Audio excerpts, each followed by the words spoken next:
Buenas tardes. Vamos a empezar con esta presentación. En primer lugar, agradecerles en nombre de la Fundación DENAES, la Fundación para la Defensa de la Nación Española, vuestra asistencia. Sabemos que hoy es un día complicado, es viernes, una tarde lluviosa, pero bueno, eso engrandece mucho más esta actividad y sobre todo vuestro deseo y vuestra presencia en esta presentación. Bien, voy a hacer una breve presentación de nuestro ponente, de Iván Vélez, y bueno, pues después también al final os explicaré un poquito qué es esto de la Fundación DENAES y las actividades que vamos a hacer a lo largo de este año. Bien, Iván Vélez es arquitecto por la Universidad Politécnica de Madrid. Desde su etapa universitaria ya se interesa por la filosofía construida por Gustavo Bueno, vinculándose desde entonces a su obra y a la fundación creada para su difusión. En 2004 publica el libro de relatos Ruedas Dentadas, prologado por Gustavo Bueno y titulado Sobre las ruedas dentadas de Iván Vélez. Desde 2010 viene colaborando habitualmente en otras revistas como Basilisco, Ábaco, Altamira, Folklore o Disentia, entre otras, y en prensa en medios como Libertad Digital, El Mundo, ABC, La Gaceta, El Debate y OK Diario, así como en otros medios de televisión. En 2018 asume la dirección de la Fundación DENAES, desde donde ejerce un activismo constante en defensa de la nación española en aquellos lugares de España donde está especialmente amenazada nuestra españolidad o integridad territorial. Junto a esta titánica tarea, une un especial interés por la investigación histórica, centrándose especialmente en los estudios sobre la historia de España Hispanoamérica, analizada a través de sus acontecimientos y de aquellos personajes históricos que contribuyeron a su construcción y a dejar las huellas de esa gesta universal llamada hispanidad. Entre su prolija obra destacamos algunos de sus títulos más recientes: El mito de Cortés, de héroe universal icono de la leyenda negra, La conquista de México, Una nueva España, Nuestro hombre en la CIA, Guerra Fría, Antifranquismo y Federalismo, Torquemada, el gran inquisidor, Nuevas mentiras Cortés y otro episodio de nuestra historia, y sin duda uno de sus más grandes e intensos trabajos, y este es el que hoy presentamos aquí: Reconquista, la construcción de España. Puede ser considerado uno de los mejores trabajos realizados sobre este controvertido y manipulado proceso de la historia de España, realizado desde el rigor y el análisis de las fuentes, bien estructurado en su cronología y sobre todo de fácil acceso para todo tipo de lectores, un público que a buen seguro disfrutará de su lectura, y los aquí hoy presentes, por supuesto, de la presentación que nos hará su autor. Así que, Iván, en mi ánimo de no restar ni un minuto más a tan interesante presentación, te cedo la palabra. ¿Se me oye, verdad? ¿Se oye? No, pues, bueno, lo primero, muchas gracias. ¿Se oye bien? Sí. Muchas gracias por la presentación, Juan Sergio. Yo encantado por supuesto, de venir a Ceuta, ciudad a la que he venido en los últimos años, como 2 veces en cada uno de estos años. Yo aquí presenté ya un libro hace unos años también.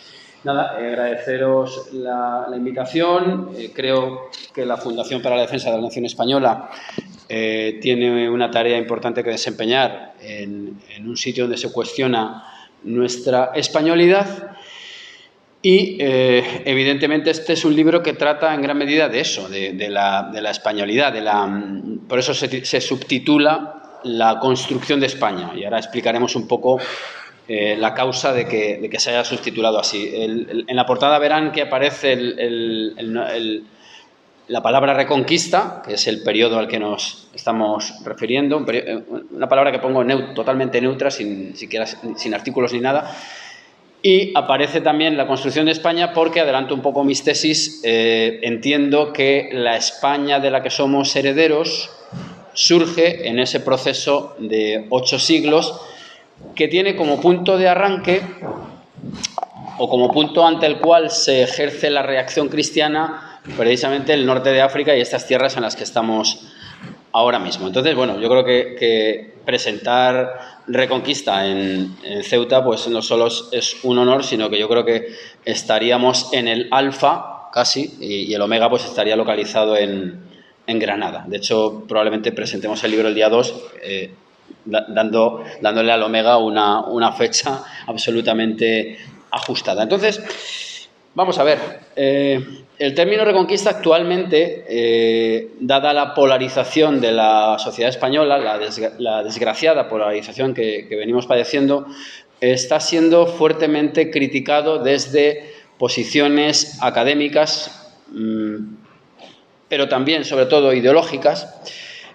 Y hay un sector que podríamos identificar con las izquierdas españolas, pues que no quieren saber nada de este término, entre otras cosas porque el término Reconquista alude a toda España. Y pues si estamos ahora mismo en un proceso de evidente búsqueda de balcanización de la nación española, y de esto hay que hablar estando hoy bajo el sello de DENAES, pues aquellos grupos, aquellos facciosos, que es como hay que denominarlos si hablamos español correctamente, que tratan de aniquilar a nuestra nación, pues no podrán admitir un proyecto común de tantos siglos. Y digo un proyecto común porque creo, o espero haberlo conseguido, en el libro lo que yo trato es de reconstruirlo, no solo atendiendo a cuestiones estrictamente bélicas, que es una de las formas de abordar este proceso, pues empezando por Covadonga y acabando por la toma de Granada un 2 de enero de 1492, sino atendiendo a aspectos que a veces se soslayan, tales como las constantes alianzas matrimoniales entre reyes. Esto es absolutamente crucial si entendemos que estamos hablando de una sociedad distinta a la actual. Evidentemente no podemos pedirles democracia y ecologismo a gente que vivía en el siglo X, pero sí tenemos que entender su visión estamental de la realidad y, por lo tanto, esos enlaces iban en una dirección y no en otra, ¿no? He atendido también, y creo que es un factor que no debemos olvidar si queremos huir de una historia pues meramente positivista, que ya digo que se dedique a apuntar fechas y hechos muy concretos, he atendido a otros aspectos que yo creo que son necesarios para entender que la mentalidad que impulsó a esas decenas o cientos de generaciones que nos precedieron, ¿verdad? Aspectos que tienen que ver, por supuesto, con la religión. En la portada hemos incluido la cruz de Covadonga precisamente porque es bajo ese símbolo bajo el cual se combate, no solo ese, pero digamos que ese es el que preside todo este proceso. ¿Por qué digo esto? Pues porque la Reconquista tiene 2 planos, como mínimo, bueno, tendría muchos más, pero así, a grandes rasgos, podríamos pensar que tiene una dimensión estrictamente política, la que busca la recuperación, y ya empezaríamos a entrar en esa serie de términos que gravitan sobre este proceso: recuperación, recobrar, restauración.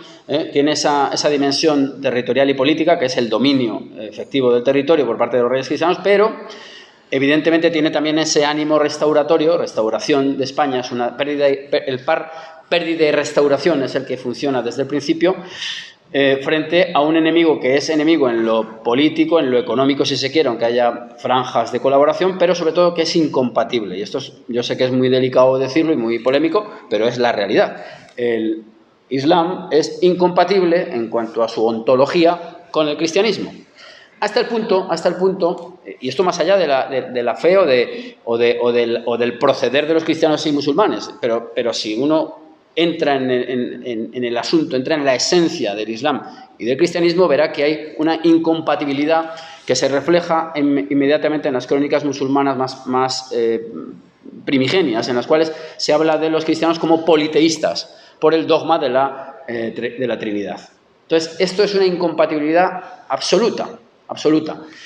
Y esto, en unas sociedades que, como digo, tenían un peso de la religión muy superior al actual, porque la legislación pues tenía unas fuentes también, en el caso musulmán, coránicas, y todo el derecho maliquí, que ya se ha estudiado enormemente, tenían unas condiciones para quien no fuera cristiano, por cierto, persisten bastante en el Islam todavía, en el Islam puro, por decirlo de algún modo, que hacían que la permanencia dentro de Al-Ándalus, que es el territorio que algunos llaman España musulmana, yo prefiero atenerme a Al-Ándalus. Por cierto, si leen el libro hay una teoría muy estimulante, muy sugerente de José Ramírez del Río, un arabista, que habla del origen de Al-Ándalus, que no tendría nada que ver con los vándalos, sino con el Venus que se esconde por el poniente. En fin, con un origen fenicio, que me parece que es bastante plausible esa interpretación. Entonces, como decía, estamos ante sociedades que están enfrentadas más allá de coyunturales alianzas o colaboraciones o transacciones, ¿verdad? Como es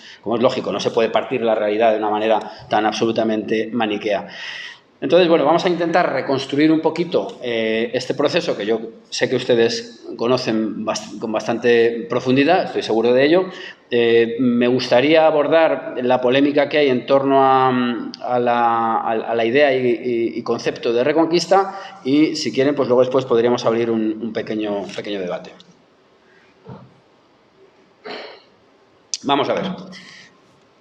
A finales del siglo VII, principios del VIII, que es cuando se produce la irrupción en la península, bueno, irrupción, invasión y conquista después, hay que hablar con rigor, musulmana, estamos ante el último periodo visigodo, un último periodo que evidentemente ellos no podían saber que era tal, pero que nosotros retrospectivamente sí lo sabemos, y nos encontramos con un reino visigodo que, pese a lo que se ha dicho y pese a la percepción que habitualmente se tiene, y pese a que sí hubiera una estratificación social y una separación entre el elemento, digamos, germánico y el hispano-romano, bueno, se había llevado ya a cabo unos intentos legislativos incluso de entrelazamiento de esas dos sociedades que en un primer momento podían haber estado, digamos, un poco divididas, ¿no? Es un reino, el reino visigodo de Toledo, es un reino que ha dado como fruto ya el que luego se llamará Fuero Juzgo. Es un reino que se establece bajo las estructuras romanas que han colapsado, pero no en su totalidad. Pero es un reino continuamente agitado por pugnas en torno al poder. Y es un reino que es azotado en los años 709-710, si mal no recuerdo, por una peste que acaba matando al propio rey, que es Witiza, y lo cual abre una de esas crisis que se daban en el mundo visigótico, ¿no? Bueno, pues es ahí donde aparece o emerge, entre esos sustitutos, la figura de Don Rodrigo y aparece en estas tierras en las que estamos hoy, más o menos, por estas zonas, la figura de Don Julián o Don Urbano, que es en la crónica mozárabe de 754, que es la primera, digamos, que da cuenta de lo que ha ocurrido en esos tiempos, se habla de un tal Urbano. Bueno, nos da igual el nombre, creo que quizá deberíamos utilizar Don Julián, quizá por la tradición literaria incluso que tiene, y esto de la tradición literaria no es ninguna tontería, porque si uno lee a los clásicos del Siglo de Oro, verá que todas las figuras de la Reconquista, todas, son constantemente elogiadas. El Cid, Bernardo del Carpio, al cual le dedico un capítulo y podemos también hablar de ese personaje que tiene muchísimo de simbólico frente a un enemigo político que es el francés, y aparece ahí evidentemente Don Julián. Y Don Julián persiste hasta casi en la actualidad, y no me quiero referir con Don Julián a nadie ahora mismo, pero el Julián histórico sí que ha tenido mucha actualidad, por lo menos hasta la época de alguien a quien se le dio el máximo galardón de las letras españolas, Juan Goytisolo, que tiene un elogio del conde de Don Julián, porque de alguna manera le sirve, elogiar a Don Julián le sirve pues para arremeter contra toda esa España que surge después de Don Julián, pues que habría sido caracterizada con lo que ya sabemos: fanatismo religioso, violencia, intolerancia, etcétera, etcétera, en fin, los componentes habituales de la leyenda negra. En cualquier caso, sobre Don Julián, pues gravitan determinadas leyendas, la famosa leyenda según la cual Don Rodrigo habría mancillado a su hija y por lo tanto él, como venganza, facilita el paso del estrecho, en el sentido inverso al que he hecho yo esta mañana y que haré mañana, espero, si el mar lo permite, de las tropas de Tarik y Muza.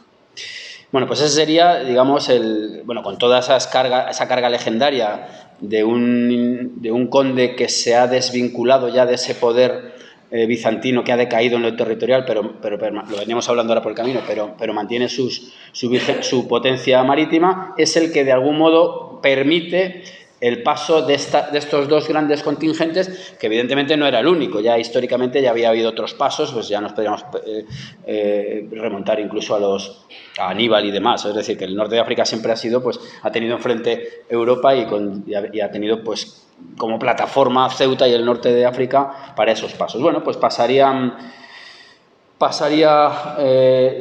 Tarik con unos 7.000 hombres. Las cifras, evidentemente, no me gusta hablar mucho de ello porque son muy, muy precisas y es muy difícil determinarlas, ¿no? Pasarían Tarik y después Muza, y lo que se produce es otro de los famosos hitos históricos de la historia española, como es la batalla de Guadalete. Últimamente, Guadalete se cuestiona el nombre, no el hecho. Parece ser que es más adecuado decir la batalla del lago, la batalla de la laguna de la Janda, bueno, en términos, cuestiones de detalle, pero vamos, para lo que nos ocupa en un libro que pretende ser divulgativo, pero darle un toque filosófico en el sentido de no solamente atenernos a la historia positiva, la que nada más se detiene en los hechos. Lo que nos importa ver aquí es que hay una desafección del bando vitizano con respecto a don Rodrigo, y don Rodrigo muere ahí en esa batalla, aparentemente ahogado, y lo que se produce ya es la entrada y el comienzo de la invasión o conquista musulmana. Bueno, ¿qué ocurre a partir de ahí? Pues que por eso digo que esto está sometido a controversia y a ideologización continua. Hay una perspectiva que está vigente desde hace ya un tiempo, que podríamos casi remontarnos a la época de los viajeros románticos que buscaban el orientalismo en España, y un orientalismo pues de perfiles amables, es decir, Andalucía, que sería el sitio donde más restos habría de la dominación musulmana, pues tendría esa sensualidad, esa poesía, ese, en fin, cultivo de las artes frente a la intolerante y oscura Castilla. Y esa es una idea que se asienta en el romanticismo, ya digo, de la mano de los viajeros impertinentes, así llamados, no es un nombre que les haya dado yo, y que tiene continuidad en el siglo XX de la mano de personas como, por ejemplo, Ignacio Lagüe, que presenta la conquista musulmana pues como una especie de entrada amable de una religión más tolerante, pues que habría hecho que gran parte de la población cristiana se convirtiera de una manera pacífica. Bueno, evidentemente se dieron pactos entre condes visigodos y el invasor musulmán. Se dieron, evidentemente, eso no se puede negar. Ahí, de hecho, se conserva todavía, yo lo he reproducido, el pacto con Teodomiro, un conde que estaría pues, por ahí por la zona de Murcia, más o menos, ¿no? Pero hay que decir claramente que estos pactos se hacían a la fuerza, es decir, viendo que la resistencia del vecino le ha provocado su muerte y su exterminio, uno puede avenirse a pactar. Pero cierto es que el propio Teodomiro, con el paso del tiempo, acaba también perdiendo su condado, ¿no? O sea, sus tierras y su preeminencia.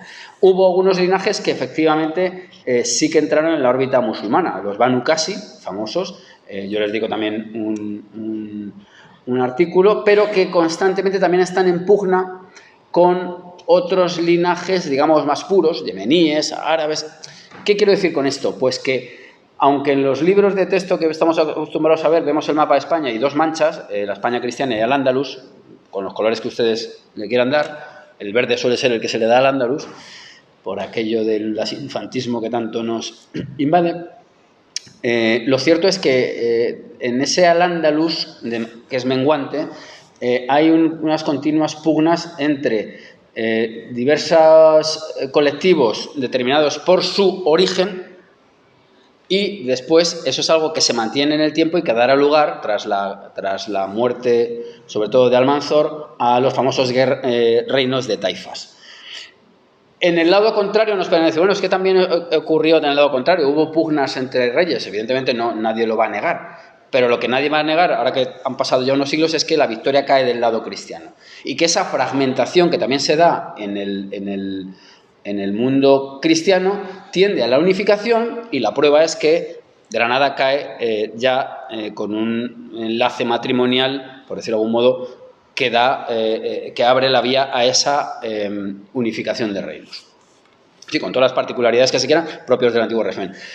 Pero no eran los únicos que lo habían intentado. Ya se habían producido otros enlaces matrimoniales como el de Doña Urraca y Alfonso I el Batallador, que aunque fue un poco matrimonio no ejemplar precisamente, pues sí, de algún modo, buscaba lo que ya se consiguió con los Reyes Católicos.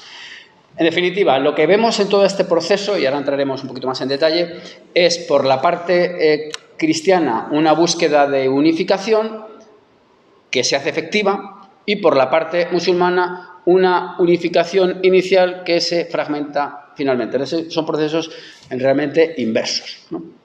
Bueno, ¿y cuándo empezaría todo este proceso? Bueno, pues en el 711 se produce todo esto que estamos diciendo de Tariq y Musa, después vendrán muchas más oleadas, como es lógico y normal, y en el 718 o 722, el libro ha salido coincidiendo con el 1300 aniversario de 722, es decir, con la batalla de Covadonga, una fecha, por supuesto, discutible. Hasta hace un tiempo lo que se celebraba era el 18, desde hace un tiempo el 22, pues casi es una cuestión de convenio. Pero bueno, en torno a ese tiempo es cuando se produce la reacción de don Pelayo, que deja también un interrogante, que es el siguiente: ¿qué pasa desde el 711 al 718 o 22? Es decir, ¿qué ha pasado en ese intervalo de tiempo? Pues se ha apuntado a una especie de colaboracionismo, por decirlo de algún modo, o cierta integración de don Pelayo, pero lo que sí que es cierto, acaso por motivos de un aumento de la presión fiscal, es que don Pelayo sí que repele a no sabemos qué cantidad de musulmanes. En las crónicas cristianas, como es propio de la época, se exageran enormemente las cifras. Se habla de 187.000, es imposible, es una cifra absolutamente disparatada. Cierto es que en las crónicas musulmanas también está disparatado cuando dicen que son 20 asnos. Claro, pues ni una cosa ni la otra. ¿Qué pasa en Covadonga? Bueno, lo cierto es que hay una figura prestigiosa. Se decía que podía haber sido un espatario, un hombre de la Guardia Real, probablemente con implantación en aquellas tierras, lo cual le permitiría haber concitado lealtades entre el sustrato visigodo y el sustrato hispano-romano e indígena. Y lo de indígena hay que bajarle la temperatura al máximo, porque ya saben ustedes que Barbero y Vigil, en los años 60, lanzaron la hipótesis de que lo que ocurre en Asturias es una especie de revuelta casi como la de Asterix Obelix, bueno, pues lo que pasa en España, buscando siempre un elemento pretérito con el que enlazar para montar, pues, bueno, una realidad nacional de orígenes remotísimos. Bueno, no sabemos efectivamente las proporciones, pero cabe elucubrar que don Pelayo, cuyo nombre es de resonancias romanas, eso también es importante, no germánicas, pues quizá pudiera ser un hispano-romano o un godo, pues con propiedades allí. De hecho, se sabe que se tenían, y él concitó, pues ya digo, una serie de lealtades que le permiten repeler a X número de musulmanes. Bien, la batalla de Covadonga no tendría ningún interés si no se hubiera producido lo que se produjo después, que es un avance constante de los reinos cristianos norteños. Un avance que se ve favorecido por la primera fitna. La fitna es una guerra civil que se da entre musulmanes y que, ya digo, permite un poco tomar aire a los resistentes norteños. El cuadrante noroeste de España pues está muy poco islamizado, hay muy pocos vestigios. Eso da cuenta de hasta qué punto pues no hubo una implantación territorial tan potente, y por lo tanto pues los reinos cristianos tienen, digamos, en cierto modo, campo libre, con las lógicas resistencias en las ciudades, pero bueno, se va avanzando hacia el sur. Se va avanzando hacia el sur, y quiero también hacer notar una cuestión importante, y es que se empiezan las llamadas repoblaciones. Repoblaciones, y yo he estado documentándome todo lo que he podido al respecto. Yo no soy historiador, también lo tengo que decir, lo que me dedico es a intentar acudir a las fuentes y a ver qué se saca de ahí. Repoblación no es llevar población a un terreno que está completamente deshabitado. Cuando se habla de repoblación en el Valle del Duero, por ejemplo, de lo que se está hablando es de la implantación de un modo que se superpone, de un modo político, económico, social, que se superpone a lo ya existente, es decir, a una reorganización, por decirlo de algún modo. Sería un poco como cuando en la conquista del Nuevo Mundo se habla de pacificación. Cuando se habla de pacificación es como cuando se habla de la Pax Romana. La Pax Romana lo que es la implantación de un modelo que ya se exporta a diversos sitios, ¿no? Entonces, bueno, la repoblación sería eso, ¿no? ¿Qué empieza a ocurrir a partir de ahí? Pues que se configura una primera capital en Oviedo, bueno, primero en Cangas, luego en Oviedo, y ahí ya empiezan a aparecer una serie de símbolos interesantísimos. Unos símbolos y una especie de intento de hacer una nueva Toledo, una ciudad que está en un promontorio, Opidum, de ahí vendría al parecer la palabra Oviedo, y lo que hacen ahí los reyes ovedenses, mejor casi que asturianos, es intentar hacer una pequeña Toledo que a su vez es una ciudad con pues unas aspiraciones imperiales, como se ha sabido, ¿no? Es ahí donde ya empiezan a aparecer, o donde aparecen ya dos figuras importantísimas. Alfonso II el Casto, vinculado a él estaría Bernardo del Carpio, que sería el vencedor de Roldán, lo cual le convertiría en el héroe mítico español. Digo mítico cuando digo mítico no quiero decir que no exista, se duda su historicidad, mitos los hay, hasta cuando se dice un futbolista mítico, ¿no? El futbolista existe, otra cosa es que se le añadan o se le superpongan otros atributos, ¿no? Bernardo del Carpio es interesantísima su figura, más allá de demostrar su historicidad, porque como símbolo es fundamental por vencer al elemento carolingio. Hay un libro que se publicó hace unos años en el cual se intenta rastrear su historicidad, pero sobre todo simbólicamente es fundamental porque cuando Carlos I viene a España va a Aguilar de Campoo y va al sepulcro supuesto de Bernardo del Carpio para coger su espada, es decir, quiere un vínculo con aquel que ha vencido a los franceses porque él está en esa misma batalla unos cuantos siglos más adelante, está como 6 siglos más adelante, ¿no?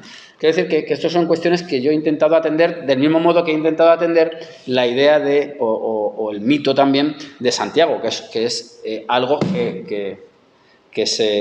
sea, una figura que empieza a aparecer como contrapeso a Roma precisamente en los tiempos de Alfonso II de la mano del obispo Teodomiro, ¿no? Cuando se encuentra ese sepulcro con una especie de luminosidad y se establece allí una especie de nueva Roma a la española, que eso también es un tema que conviene reparar en él, hasta qué punto la Iglesia Católica le debe a España muchísimo de su verdadera existencia. Y no hay más que pensar que el Imperio Español es el Imperio Católico y donde efectivamente se implantó la religión católica, ¿no? Bueno, pues ya tendríamos ahí una serie de figuras muy interesantes. La siguiente en la que conviene detenerse, porque sí que es verdad que desde don Pelayo a estos reyes ha habido una serie de pugnas entre familias y en el intento y en la pugna que hay entre la monarquía hereditaria o la electiva. Al final acaba ganando la hereditaria, pero hay unas pugnas porque vienen de ese sustrato o de ese pretérito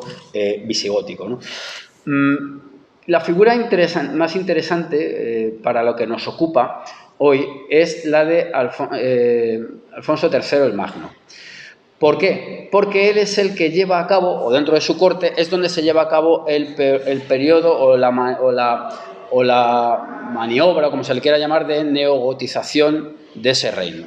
Lo que se hace allí, por medio de las crónicas alfonsíes, es vincularse al reino visigodo.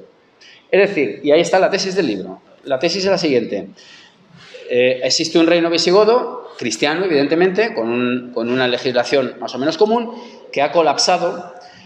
Dada la estructura ideológica del momento, se atribuye ese colapso a un castigo divino, pero en las crónicas, la albeldense, la rotense, yo las abordo todas ellas, Lo que se dice es que los cristianos han sido castigados por sus pecados, pero Dios, tras la conveniente purga, si se quiere, la purga sería precisamente la entrada de unos musulmanes cuya actividad es crudelísima, eso lo dicen claramente, se habla de muertes y de cadáveres insepultos en las crónicas mozárabe y las posteriores. Lo que hará Dios es apoyar otra vez a esos cristianos que han purgado sus pecados y se procederá a la restauración de España. O sea, ha habido una pérdida y se va a una restauración. ¿Qué es la restauración de España? Pues ya lo he dicho anteriormente, es la restauración del poder político efectivo sobre el territorio, pero es la restauración del culto cristiano en el territorio. Porque sí que existía en Al-Ándalus culto cristiano, pero ¿a qué precio? Al precio de que los cristianos fueran llamados dimníes, eran unos individuos de segunda categoría sometidos a enormes cargas fiscales y a muchas privaciones. Yo en ese sentido les invito a que lean las obras de Serafín Fanjul, en la cual se da una visión muy cruda pero muy real del mundo cristiano subsumido en Al-Ándalus. La prueba de que no era precisamente una sociedad armónica, que es como se trata de transmitir desde posturas, a mi juicio, completamente ingenuas e infantiles, es que la huida de mozárabes, es decir, cristianos arabizados, si se quiere, a las tierras norteñas es constante. El interés que hay por parte de los reyes cristianos en el rescate de las reliquias de santos es constante, y eso no son caprichos fetichistas, eso es porque se sabe que se está aniquilando todo ese mundo. Bueno, pues a partir de las crónicas alfonsíes es cuando se tiene ya la idea esta que digo de pérdida y restauración de España.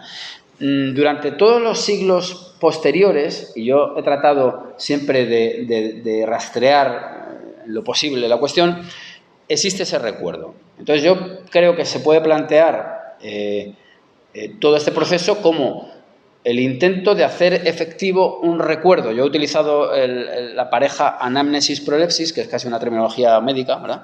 La exploración del problema y el intento de solución de ello. Bueno, pues aquí lo que habría es, ya digo, una especie de recuerdo, por llamarlo de otro modo, e intento de volver a restaurar ese recuerdo. ¿Qué es lo que ocurre? Pues que esto es como el que tiene delante a alguien para retratarlo. Nunca el retrato es absolutamente fiel. Siempre hay la forma de enfocar, ya está aportando mucho el que lo retrata, y hay una modificación, ¿no?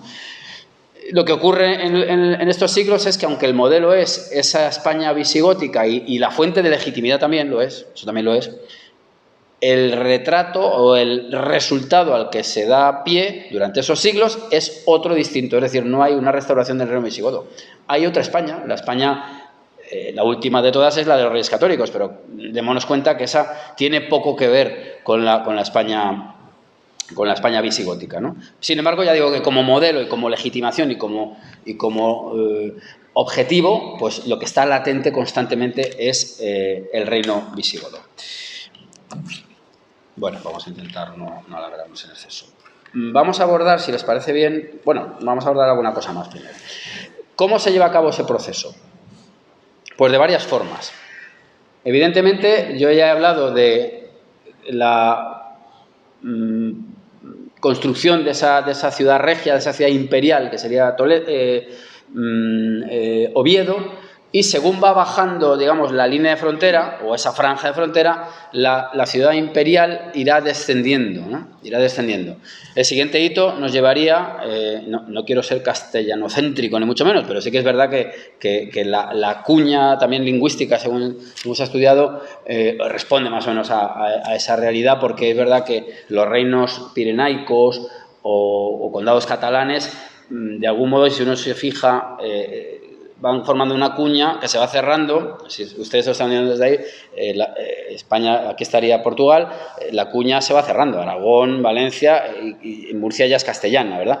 Y eso determina también la expansión mediterránea del reino, de la corona de Aragón, ¿no? Pero en el otro bloque, aunque luego está la escisión portuguesa, de la cual por supuesto también me ocupo, es el que realmente acaba bajando hacia el sur, e incluso hay una aspiración constante a hacerse con estas tierras en las que estamos hoy.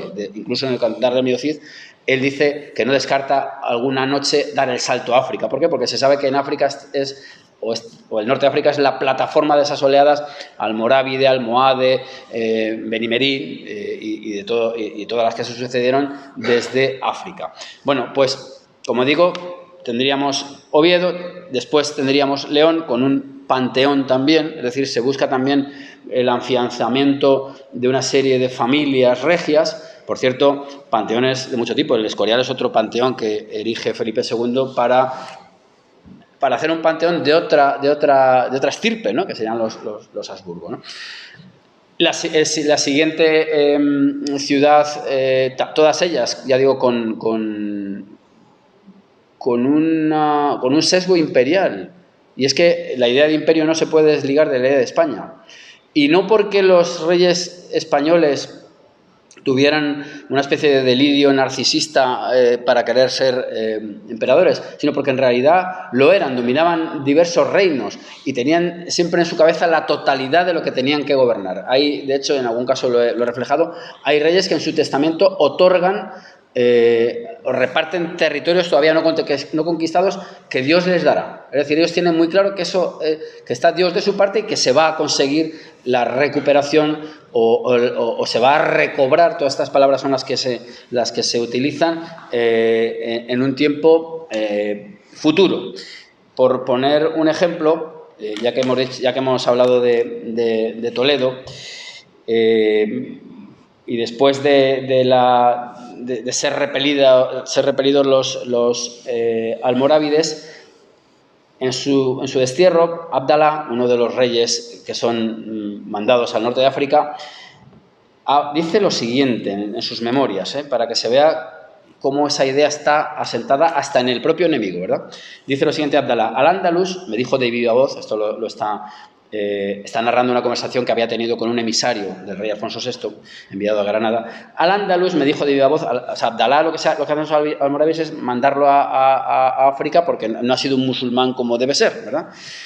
Al-Ándalus, me dijo de viva voz, era en principio de los cristianos, hasta que los árabes los vencieron y los arrinconaron en Galicia. Galicia se refiere al norte de España, no a la Galicia actual, evidentemente, que es la región menos favorecida por la naturaleza, es decir, una zona más yerma, por eso no tenía tanto interés.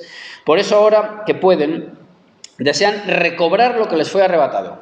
Es decir, que desde la perspectiva incluso de un musulmán del siglo XI, tiene claro la mentalidad con la que está operando el enemigo, que es la de, repito, recobrar lo que les fue arrebatado. Y esto es fundamental. Y cuando se dice lo que le fue arrebatado, se refieren a toda España. De ahí el problema de la idea de reconquista, del término, de ahí su discusión actual, porque es una idea que nos concierne a todos los españoles. Por eso ahora que pueden desear recobrar lo que les fue arrebatado, cosa que no lograron sino debilitándoos, y con el transcurso del tiempo, pues cuando no tengáis dinero ni soldado nos apoderaremos del país sin ningún esfuerzo. Es decir, hay siempre un anhelo de completar todo este proceso. Bueno, habríamos llegado ya a Toledo y evidentemente el siguiente hito es Sevilla. Hito urbano, por llamarlo de algún modo, un hito que viene a suceder a las conquistas realizadas todas ellas por Fernando III, rey fundamental en la historia de España, y un poco oscurecido por el prestigio de su hijo Alfonso X, oscurecido, pero si uno se indaga en él se da cuenta no solamente de que fue un magnífico militar, sino que también muchos de los proyectos que llevó a cabo su hijo, el rey sabio, los había emprendido ya él. Algunos proyectos de recuperación el espéculo, por ejemplo, algunas obras que ya están trabajando por la homogeneización o elaboración de un código que sirva para todos, aunque el que acaba cristalizando es el del proyecto de Alfonsí, que es el de las 7 partidas, que como saben es un código que tiene una vigencia de siglos y que en realidad de algún modo sigue latiendo en el fondo, digamos, de la conciencia española, si se puede hablar así ya a estas alturas del asunto, ¿no? Pues es Fernando III el que conquista Córdoba, Jaén, las ciudades de Córdoba, Jaén, pero sobre todo Sevilla, en 1248, en una operación, por cierto, anfibia, y que involucra ya a la armada castellana. ¿Y por qué quiero hacer notar o subrayar este asunto? Pues porque la idea de que España es una potencia naval hay que remontarla mucho más atrás de las empresas de Colón y demás. Es decir, se tiene ya un dominio de los mares bastante importante y eso es lo que permite la entrada con el almirante Bonifaz, rompiendo un puente que había de barcas que conectaba Triana con Sevilla y que permite establecer un cerco sobre esa ciudad y finalmente entrar. Bueno, pues con Fernando III lo que se produce ya es... yo no diría la reconquista efectiva, pero sí que es cierto que en su testamento, cuando le habla a su hijo y le dice algo así como: si haces más que yo, serás más que yo; si conquistas más que yo, serás más que yo; si conquistas lo mismo que yo, serás igual que yo; y si conquistas menos que yo, serás menos que yo, en una especie de matriz lógica, ¿verdad? Más, menos o igual. Es importante que Fernando III lo que le dice es que le deja España a su hijo, una conquistada y otra tributada. ¿Por qué es importante todo esto? Pues porque da cuenta de cómo en todo momento, siento ser reiterativo, pero es que esta idea hay que machacarla constantemente. La idea de unidad y de recuperación de esa unidad está en todo momento vigente. Le da la España sometida por su espada, pero le da también ese trozo de lo que hoy es Andalucía, que está sometida a tributo. Y de hecho, si uno se da cuenta, y ya vamos a dar el salto a Granada, que sería el último hito de la Reconquista, si uno se da cuenta, la conquista de Granada, que tiene episodios, bueno, además unos episodios, por cierto, que lo alejan de otros muy anteriores, por la importancia que tiene la artillería, por cómo hay una logística que se mueve por Andalucía, abriendo caminos, llevando población, con un componente ya financiero mucho más complejo que el que hubo en otros momentos anteriores, por ejemplo el de las Navas de Tolosa, que tiene por cierto idea de cruzada, que también es otro de los términos que tendríamos que atender si uno quiere enterarse más bien de cómo es este proceso sin quedarse en simplificaciones. Como digo, el Reino de Granada cae, yo no diría que cuando tiene que caer, pero en cierto modo sí. Es decir, el juego que tienen los reyes cristianos en torno al rey granadino, pues es curiosísimo, ¿no? El propio Boabdil, al cual se le promete incluso un reino interior, que no tenga salida al mar, es decir, siempre está la cautela de un posible Tarik que vuelva siglos más tarde, pero bueno, en último término lo que hay es pues una especie de juego de peones, que son esos reyes musulmanes que están a última hora. Finalmente, el 2 de enero de 1492 cae Granada y supone un hito para toda la cristiandad. ¿Por qué? Pues porque viene de algún modo a contrapesar la caída de Constantinopla. Y de algún modo esta tenaza musulmana que tendría un brazo en Oriente y otro en Occidente, se le ha cortado uno de ellos y por eso es un hito absolutamente fundamental. Como estamos hablando de cuestiones también ideológicas, y lo he querido poner porque me parecía muy oportuno, la conquista de Granada se celebra en toda España y en toda la cristiandad. Singularmente se celebra en Barcelona, cosa de la cual habría que informar a algún prócer catalanista actual, ¿verdad? Contra los que Denaes se enfrenta mañana, tarde y noche, como es lógico, ¿no? Bueno, esta sería la cuestión histórica, más o menos telegráficamente presentada, y ahora vamos a dar unas pinceladas, no pretendo extenderme mucho más, por supuesto, en torno al término y la idea de reconquista. Vamos a ver. Es muy habitual, incluso entre miembros de la academia, entre historiadores profesionales,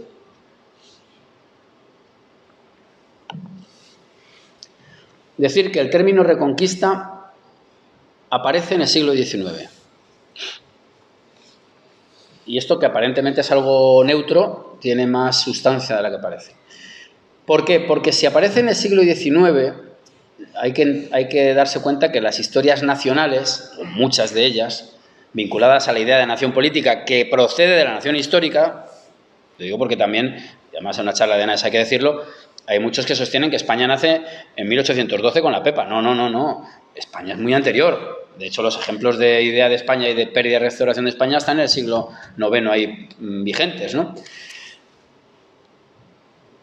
Pero para esa gente que cree que España es un producto meramente constitucional del siglo XIX, viene muy bien que el término aparezca en el XIX, porque es donde se empiezan a elaborar historias nacionales en el sentido de elaboradas en un contexto de naciones políticas, aunque las naciones políticas proceden de naciones históricas, que es a lo que se dedica este libro, la nación histórica española. Claro, evidentemente, en el siglo XIX han pasado muchas cosas, ¿no? Entonces es muy útil para los que quieren atacar la idea de nación, para los que pretenden cultivar la idea de que esa nación vendría, digamos, a ser una especie de cerrojo, de candado o de cárcel de pueblos, de otras naciones, las verdaderamente reales, las que hoy serían las fragmentarias. Viene muy bien, es muy oportuno. Pero resulta que es que el término no empieza a surgir en español en el XIX, sino en el XVIII. Entonces yo me he tomado la molestia de rastrearlo y en el siglo XVIII lo utiliza Cadalso, lo utilizan Jovellanos, etc. Y claro, esto rompe por completo esa idea, porque evidentemente Jovellanos y Cadalso no podían viajar al futuro para darse cuenta de que va a haber una constitución en Cádiz, pues que de algún modo viene a replicar la Revolución Francesa desde la perspectiva española diferente, y que por lo tanto hay unas historias nacionales que empiezan a rodar en ese siglo, y que por lo tanto el término es muy oportuno. No, el término está antes, Está como mínimo en 1753, tengo la fuente aquí, si quieren se la digo. Y viene del francés, viene de la traducción de una obra francesa.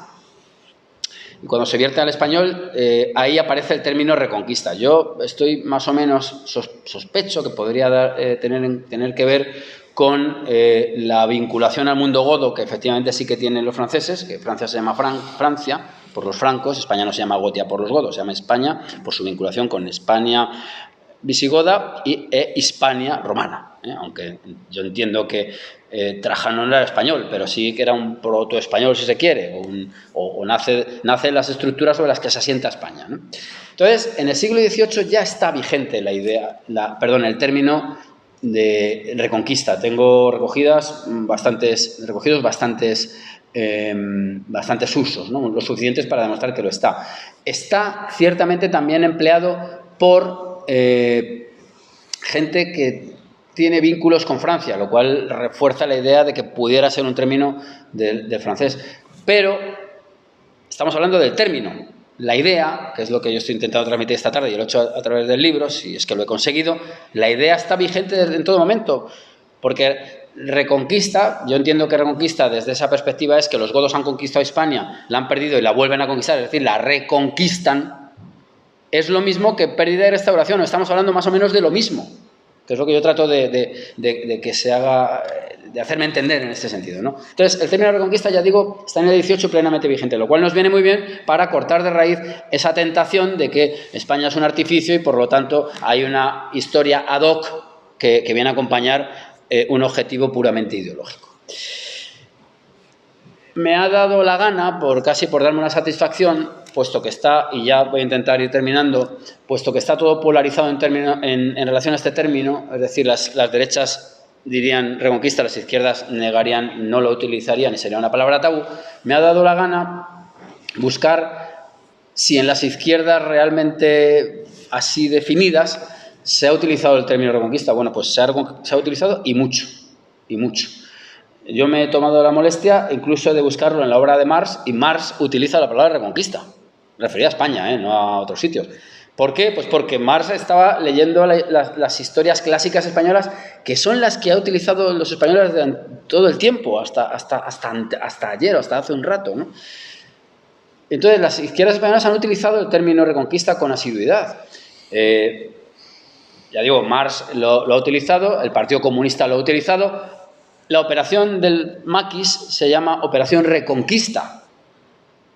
Es decir, que yo lo que he intentado es arrojarles la realidad a estos que tampoco la quieren, porque lo curioso es que hay unos partidos políticos que presumen de tener 100 y pico años, pero cortan lo que no les conviene y acaba siendo un partido de antes de ayer, que es lo que son realmente. Pero bueno, entonces yo lo que me he dedicado, ya digo, es en el último capítulo, que les invito a leer, de hecho además se ha publicado hoy en la revista El Catoblepas, digo, para el que no quiera leer el libro no tiene por qué hacerlo, evidentemente, a rastrear los usos por parte de las diferentes facciones ideológicas del término reconquista. A mí me parece que es un término que como mínimo tiene una operatividad que facilita mucho las cosas, por lo menos sabe uno a qué se refiere. Yo, utilizando una terminología de Gustavo Bueno, pienso que es un término como mínimo deíctico, es decir, que te permite señalar con el dedo a lo que te estás refiriendo, pues botella, vaso, es decir, Reconquista sabemos de lo que estamos hablando si no queremos ponernos exquisitos y decir que no, que por favor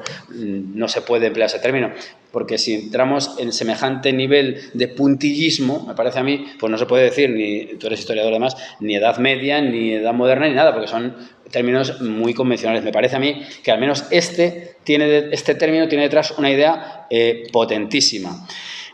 Hasta tal punto está asentado, y con esto ya voy a cerrar, que cuando se produce la invasión francesa, bueno, pues ya saben ustedes que se articulan una serie de juntas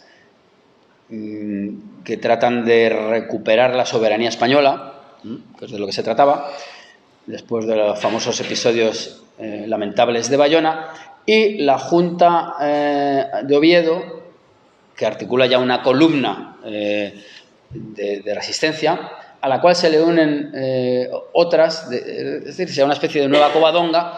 ¿A dónde van? Van a Covadonga. Y van buscando, a ver si encuentro la cita, y ya con esto yo creo que podríamos cerrar, si es que soy capaz. Vale, sí, aquí lo tengo. El 25 de mayo de 1808, la Junta Suprema de Asturias, ya digo, articuló un ejército y la crónica dice lo siguiente. Siempre tuvieron en el hombre grande influencia la religión y los hechos heroicos de sus antepasados, es decir, mucho de lo que se habla en Reconquista. Hechos heroicos de los antepasados y religión. Convencida la Junta de tan clásica verdad y deseando fomentar más y más el entusiasmo del soldado, dispone que salgan fuerzas a ocupar los montes de Covadonga y se les recuerde lo que en días muy gloriosos para España hubiera en aquel punto sucedido. Se les recuerde, la anamnesis de la que yo he hablado, ¿verdad? El día 27 emprenden la marcha con dirección a Villaviciosa. Al siguiente pasan al Infiesto y Cangas de Onís y haciendo alto en esta villa se dirigen al santuario 2 compañías del Regimiento Provincial de Oviedo con las banderas a las órdenes del sargento mayor don Francisco Manglano a rendirlas a la Virgen e implorar su amparo y protección. Al participar la Junta, las provincias, la resolución de haberse alzado el país en defensa de su religión, de la patria y del rey, lema por cierto que luego será el del carlismo, y nombrado general en jefe al marqués de Santa Cruz, las excita a formar causa común, a que le presten auxilios de hombres y dinero, ofrece proveerlas de armas y pone en su conocimiento la de enviar tropas a los montes de Covadonga para que comience aquí la segunda restauración de España. Pues agradeciendo la atención prestada, quedo a su disposición. Nada más.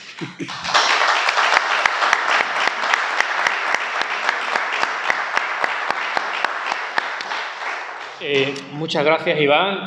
La verdad es que nunca es fácil usar 7 siglos de historia en 1 hora, un poco menos.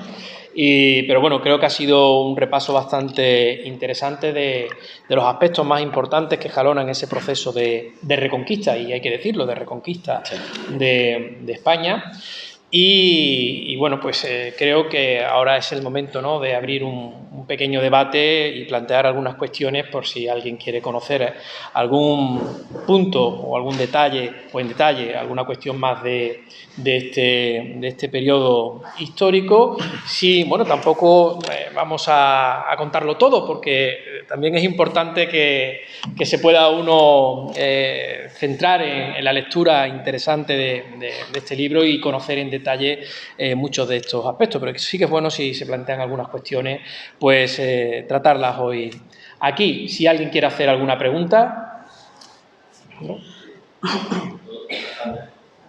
todo, felicidades por la exposición, que me ha encantado, maravillosa. Bueno, yo sí estudié en el instituto, que era la Reconquista, sin la censura ni nada de eso. Y yo soy de los que cree que España no solo el término se acuñó en el siglo XIX, sino que tuvimos un virreinato que fue de Nueva España, y difícilmente lo hubiéramos tenido si no nos llamáramos España, y brevemente Hispania, como así nos pusieron en su momento los fenicios, y luego más tarde. Yo me gustaría estoy deseándole el libro, pero a ver si coincidiera, aprovechando de que estamos en una tierra que, bueno, que ha tenido mucha significación en la historia. Hace un año la televisión marroquí censuró un capítulo de una telenovela donde se reflejaba la presencia física del conde de Guyana, y ese se omitió precisamente porque rompía un poco su línea argumental de la soberanía de Ceuta, entre otras cosas porque ellos se remontan a la época fatimí, nos lo rompemos un poco el cronograma de que estamos previstos. Entonces yo, a ver la opinión que tú consideras, si el término reconquista podría no solo acuñarse del año 722, sino retrotraernos al momento previo de la llegada de los musulmanes, puesto que Ceuta, precisamente por lo que acabo de decir, estaba bajo un gobernador, en este caso un conde, que estaba bajo la soberanía del reino visigodo, y si esa pertenencia que teníamos entonces a ese concepto histórico muy primigenio de nación española, pues podría un poco retrotraerse al tercer concilio de Toledo, año 589, donde además existe un cuerpo legislativo al poco tiempo que es el libre cuerpo periódico, que además tiene una relevancia absolutamente impactante en nuestro ordenamiento jurídico, incluso hasta la actual, hasta la partida. Si nosotros podríamos, hablamos del año 589, un siglo y pico antes de que naciera el profeta, si nosotros podríamos retrotraernos geográficamente, puesto que podemos argumentar que esto era una tierra hispánica, tenemos ahí el vestigio de la Basílica Carlo-Romana, y luego desde el punto de vista, es decir, si hubiera una especial conjunción entre el aspecto geográfico, el aspecto historiográfico, y ya que han mencionado la guerra de independencia, también hay que mencionar que, bueno, que Ceuta, Melilla, no solo fue Cádiz y la isla de León, sino que Ceuta y Melilla tampoco llegaron a cruzar a los franceses y fueron territorios también leales a la integridad territorial del momento hispánica, y no, muchas veces no obvia eso. Sí. Vale, no sé si he entendido muy bien lo primero, voy a intentar contestar si he entendido lo que hay, ¿no? A ver, aquí hay dos cosas como mínimo que hay que tener en cuenta cuando se habla de estas cuestiones, y es la unidad y la identidad, ¿no? Es decir, la unidad la unidad en la península la da Roma, ¿no? Por eso decía yo que hay unas estructuras que colapsan pero que mantienen muchas cosas, ¿no? En ese sentido, el norte de África, claro, es una zona muy romanizada también. Eso también se quiere obviar continuamente. Parece que se quiere... Es que el problema que yo percibo aquí en estos tipos de debates es que hay una visión selectiva de las cosas. Lo mismo que los viajeros románticos del XIX en Andalucía solo veían la Giralda y los vestigios musulmanes, no queriendo ver lo demás, porque iban buscando precisamente eso. Creo que pasa un poco en esta tierra algo similar. Parece como que hay un pasado inconveniente porque hace chirriar los planes expansionistas marroquíes, para decirlo así con todas las letras, ¿eh? Es decir, esta es una tierra cristiana antes del surgimiento del Islam, herejía cristiana, por cierto, se podrá decir la verdad también, ¿no? Y evidentemente ese es el origen de una Ceuta que tiene, en su propia etimología, tiene unas pistas evidentes, ¿no? Las colinas y tal, ¿no? Eso, por un lado. Por otro, está la cuestión religiosa, a mí me parece que evidente, ¿no? Los concilios lo que van es, de algún modo, depurando ese cristianismo, se renuncia al arrianismo y, de hecho, yo por eso he hecho el énfasis en la importancia que tienen los reyes españoles para el fortalecimiento de la religión católica. Incluso combatiendo en su momento el adopcionismo que se dio en Toledo. Yo también lo trato ahí, que es en la época de Alfonso II. Ahí hay una querella importante, una pugna, un debate teológico fundamental, y es porque el adopcionismo lo que dice, grandes rasgos, ¿no?, es que Jesús sería hijo adoptado de Dios. Ahí romperías el dogma. Por eso es más compatible con el Islam. Y el hecho de que se combata por parte de Beato de Liébana y que venza esa opción, es fundamental. Porque si no, claro, como era un factor absolutamente central del momento, pues la incompatibilidad fue mayor que si hubiera vencido la versión o o el cisma, o como se quiera llamar, adopcionista, ¿no? Entonces yo creo que las cuestiones que atañen a la españolidad de Ceuta tienen que ver, por supuesto, con aquel pasado remoto, con el hecho de haber sido una tierra, ¿cómo le llamamos? Bueno, cristianizada, vamos a decirlo así claramente, con eso se entiende, yo creo, ¿no? Pero sobre todo yo iría aún más lejos y al presente. Es el dominio efectivo de la tierra, es decir, la idea de soberanía, que es la que falla en un amplio espectro de los partidos políticos españoles. Es decir, Ceuta, mientras sea española, es tan española como el kilómetro cero de la Puerta del Sol. O sea, las ideas, por ejemplo, que Máximo Cajal, por cierto, es uno de los ideólogos del PSOE actual, de que, bueno, las zonas llamadas periféricas, bueno, son más discutibles, bueno, de eso nada. Es decir, si tú dominas una tierra, es tu tierra. Y hay que defenderla igual que ya digo, que el kilómetro cero de la Puerta del Sol es tan española como cualquier otra. Otra cosa es que estén llevándose a cabo una serie de procesos que puedan llevar a la pérdida, ya veremos si luego hay restauración, no parece que pudiera darse, de esta tierra española que es Ceuta, que lleva siglos en nuestra órbita. Pero, más brevemente, si podemos decir que Granada en 1482 fue reconquistada, aceptando los términos que estamos planteando. Sí, ya salgo. Esto no es algo de Ceuta, reconquistada. Antes. Bastante. Sí. No, si vamos por la cuestión cronológica, eso no hay discusión ninguna. Es decir, no. No por oportunidad histórica, nosotros le llevamos ventaja por contarlo de alguna manera. Sí, por volver un poco a... Claro, por volver un poco a la fórmula de Fernando III el Santo. Esta fue una tierra mucho antes conquistada que tributada. Vamos, no fue tributada, de hecho. Es decir, fue conquistada. Granada sí fue tributada. Nada. ¿Alguna cuestión más? ¿Alguna pregunta? Sí, sí. Bueno, gracias. Yo soy historiador, sé bastante bien del tema, porque al final tenemos una proporción muy amplia y no tenemos que profundizar nada en concreto en ninguno de los aspectos. Pero sí que me parece que usted ha hecho un muy buen relato de los acontecimientos, pero la interpretación que hace, personalmente, con respeto, la considero ahistórica, porque realmente usted, es verdad que hubo desde la Edad Media, desde las crónicas del siglo III, una referencia a reconquistar un solar que previamente era nuestro, pero evidentemente era una intención política de reivindicar que era su solar y que tienen derechos.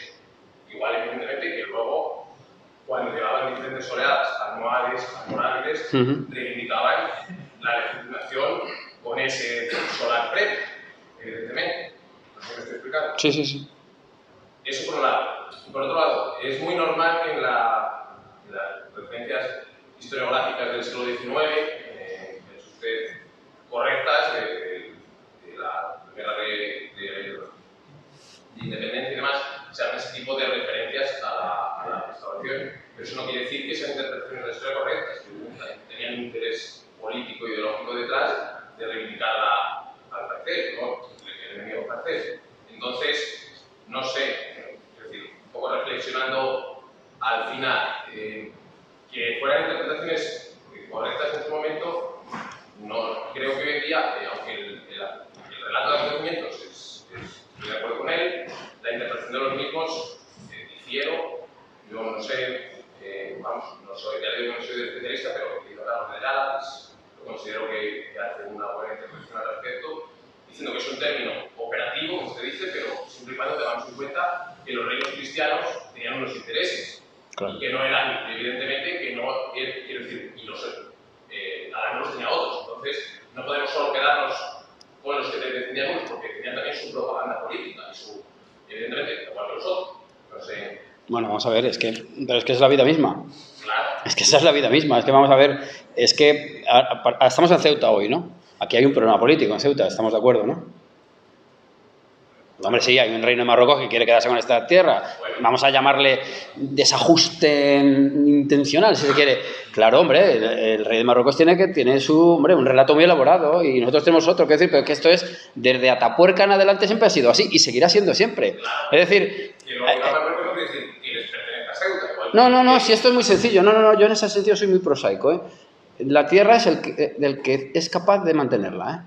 Que es algo absoluta. No, a mí esto de legitimaciones, eso es a posteriori. Lo que hay que hacer es el dominio efectivo de la tierra. Hombre, pero eso, vamos, eso es puro realismo político. Yo de ahí no me salgo. Que hay, pero es que lo llevo diciendo toda la charla, que hay mitos, hombre, constantes. Por ejemplo, el Cid campeador, mito, por cierto, mito de la generación del 27, entero. Mito y héroe para Aguinaldo, Aguinaldo el filipino, ¿eh? O sea, mito incuestionable para todos. Mito para Estados Unidos en la Guerra Fría. Claro, el Cid el Cid popular no es el Cid histórico.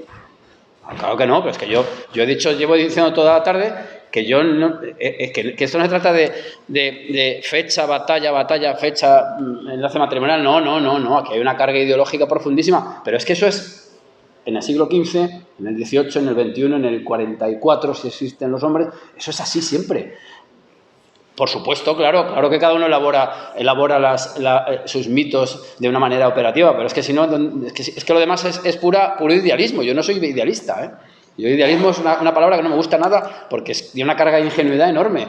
Claro, o sea que no entiendo la objeción, la verdad. O sea, la tierra es del tío, o sea, el poder efectivo se ejerce de muchos modos. Entiendo a eso, a que la tierra es del que la conquista. Hombre, claro. Evidentemente, eso estamos de acuerdo, evidentemente los reinos cristianos acabaron conquistando la península entera y entonces eso nos lleva a que realmente no es una reconquista, es una conquista porque no hay una continuidad real, es una continuidad ideológica, quiero decir, que la quieren crear ficticia para reivindicar su derecho a poseerlo. No, vamos a ver, lo que yo he dicho todo el rato, a lo mejor me he explicado mal, vamos a ver. Hay una España, sí, yo sé que es un término, sujeto a crítica, ¿eh? No lo niego en absoluto. Es un término de propaganda, de reivindicar un pasado, de contar. Es decir, que sí que es un término que utiliza. Pero vamos a ver, es que en la política la propaganda es un componente altísimo, o sea, no se puede soslayar de ningún modo, o sea, claro que no, es que, vamos a ver, por ejemplo, el cine que se hace en los años 50 de extraterrestres, esto puede sonar muy extraterrestre lo que voy a decir, ¿eh? Tiene una operatividad antisoviética evidente. El extraterrestre, la invasión de los ladrones de cuerpos es la alienación del individuo por parte de una fuerza superior. O sea, quiere decir que componentes ideológicos los hay, los ha habido y los habrá. Que pueden gustar más o menos, pero es que no hay otra forma de hacer historia. ¿Es una conquista? Sí es una conquista. No te lo niego que es una conquista. Pero escucha. Es una conquista que se hace... Yo me he basado mucho en Maraval, por ejemplo, que dice... que sostiene esa tesis. Hay una idea de una realidad política que se ha perdido a manos de un invasor que hay que recuperar, restaurar, como tú quieras llamarle. Por eso se llama la construcción de España, porque no es simplemente volver al 710, por ejemplo, una máquina del tiempo que te permitiera volver, sino que lo que llegas es a 1492 con otra España diferente. Claro, a base de conquistas, pero que te quiero decir que el término es muy anterior a lo que se está diciendo y que es un término que vendría a suceder a otros que se han manejado durante siglos. Yo sé que es un término controvertido, pero creo que de manera operativa, tú mismo lo acabas de decir, nos permite referirnos a la cosa. La cosa es muy compleja, ¿eh? La cosa es muy compleja. Sí, pero si yo eso no lo niego. La utilización de los reinos cristianos interesada. Coño, pero vamos a ver, es que no hay... A ver, es que yo te reto a que me digas una sociedad que no tenga unos intereses, vamos. Todos. No era un derecho per se, sino que era... No, pero te digo lo mismo, es que soy materialista. Es decir, los derechos se conquistan. No están ahí revoloteando en la atmósfera y te salvan. No. Los derechos son positivos en ese sentido.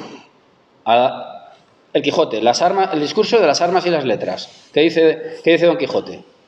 Las letras son las leyes, ¿eh? Las leyes solamente se pueden hacer cumplir si está la espada que las hace cumplir. Puro realismo político. Aquí no hay nada más allá, vamos. Pero que entiendo las objeciones, ¿eh? ¿Alguna...? Simplemente apuntillar que has dicho que la historia como que igual ideológica. La historia es una ciencia también, es una ciencia social. Y bueno, hay que evitar que sea ideológica. Porque entonces se confunde la gente. Pero es que es imposible, hombre. Vamos a ver. Es que esto es un tema que esto desborda... Bueno, pero está muy bien. Vamos a ver, la historia Es una ciencia... una ciencia... Vamos a ver, la historia, en primer lugar, es per se revisionista. O sea, absolutamente. Es decir, si tú mañana me demuestras que hay una crónica... No, es así de claro. Si hay yo utilizo la de 754. Oye, si tú mañana te encuentras una del 731 que aporta datos fehacientes que modifican lo que dice la posterior, la obligación de un tío honesto es decir, oye, esto está modificado. Eso es así, ¿eh? Es decir, y de hecho en España tenemos la suerte de contar con una cantidad de archivos maravillosos que cuando se exploren irán cambiando cosas. A lo mejor no lo sustancial, pero la cientificidad de la historia es muy discutible. Lo único que se puede hablar de una historia fenomenológica, es decir, si tú ves una moneda en un estrato X de una excavación arqueológica, sí puedes decir que de ahí para atrás puede haber estado, pero no hacia adelante, ¿no? O sea, perdón, sí hacia adelante, pero no hacia atrás, digo de la fecha de acuñación. Pero eso te explica muy pocas cosas. La historia tiene unos componentes ideológicos que es casi imposible quitárselos porque te quedas en el esqueleto. Y de hecho el historiador casi siempre criba los datos. Una cosa es hacer una interpretación histórica y otra cosa es hacer una idealización. ¿Pero quién la ha hecho? ¿Quién la hace? Una moneda y crear una historia completa. Y eso es... No, pero los historiadores, como él. ¿Cómo? ¿Qué hacen? ¿Qué hacen los historiadores? No. No, eso es muy discutible, eso es enteramente discutible. Bueno, y vamos a ver, es tan discutible como que si vamos a lo que tú llamas ciencia, que es muy discutible, que eso es ciencia también, explica casi muy poco, ¿eh? Explica poquísimo. No, es que es imposible no interpretarlo. Es decir, la historia no es que no hay manera de meter en una máquina unos datos y que te arroje una historia, es imposible. Porque, por ejemplo, ¿cómo puede un historiador referirse a las crónicas alfonsíes desatendiendo el factor ideológico que es el que prima, que es que Dios está de parte de esos señores? Pues tú puedes decir, no, es que yo desde mi perspectiva actual, eso es una cosa que no hay quien admita, pero es que si no la admitimos, no se entiende. No se entiende, porque la historia se elabora en el presente. O sea, hacer historia no es viajar al pasado, como en la máquina del tiempo que no existe, y decir, bueno, sí, aquí ha pasado esto y lo otro. No. La historia es con lo que tenemos en la actualidad. Es que no hay otra forma de hacerla. Es decir, si mañana aquí aparece en Ceuta, pues yo qué sé, unas termas romanas maravillosas que están debajo de unos edificios del siglo XVIII, eso hay que incorporarlo. Y por lo tanto, el historiador de hace 60 años no puede incorporarlo. Por lo tanto, es revisionismo constante. Y la cuestión de la ideologización es inherente a la historia. O sea, Jiménez de Rada hace una historia, pero evidentemente con elementos providencialistas de su tiempo. Las historias que se han hecho en el siglo... Por ejemplo, Barbero y Vigil.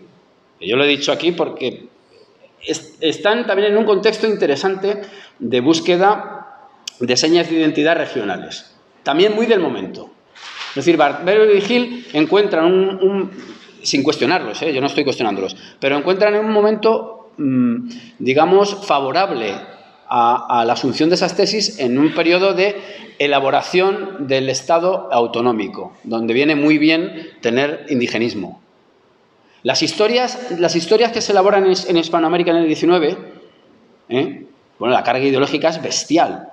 Hay 3 siglos de unos opresores que han venido aquí, que son un desastre, que por cierto los escriben los hijos de los opresores, pero bueno, en fin.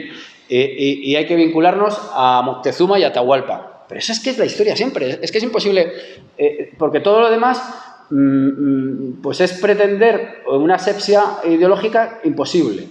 Para el tema americano, cuando en el año 16 me parece, apareció en la calle Guatemala de México el altar de cráneos que habían descrito los cronistas españoles, muchas de las historias indigenistas se caen por los suelos. Aquellas que decían, no, es una invención, porque claro, si yo me invento que estás masacrando a tus súbditos, tengo legitimidad para la conquista.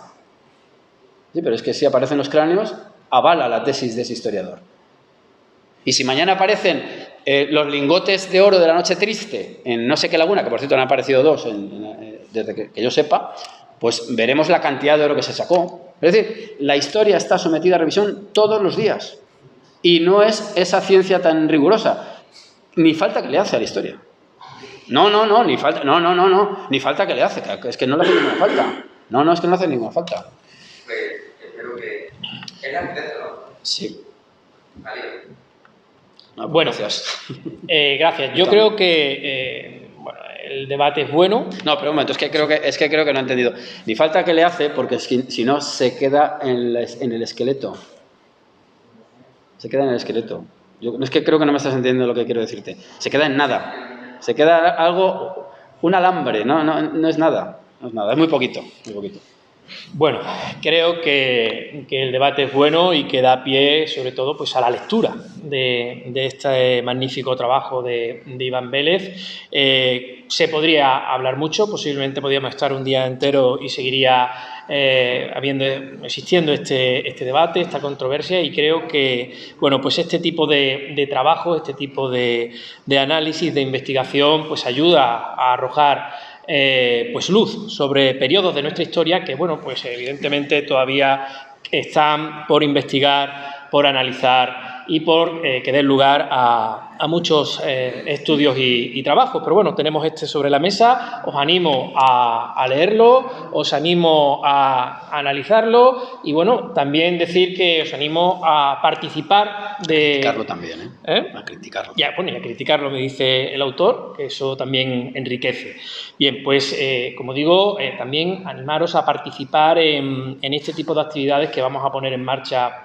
Esta es la piedra de toque, la primera que vamos a llevar a cabo a lo largo de estos meses, de actividades pues destinadas a difundir la historia de España, a difundir hechos y acontecimientos que entendemos son relevantes y que deben ser conocidos, analizados y estudiados en profundidad. Y bueno, pues a través de la Fundación para la Defensa de la Nación Española nos hemos propuesto aquí en Ceuta ese reto de llevar a cabo esta tarea, esta importante tarea de difusión y divulgación, y durante estos meses pues iremos bueno, pues presentando diferentes trabajos, diferentes estudios para este fin. Deciros que, bueno, pues agradecer vuestra presencia esta tarde aquí y, bueno, pues combinaros a próximos eventos y actividades que llevemos a cabo desde la Fundación de NAES. Muchas gracias y buenas tardes.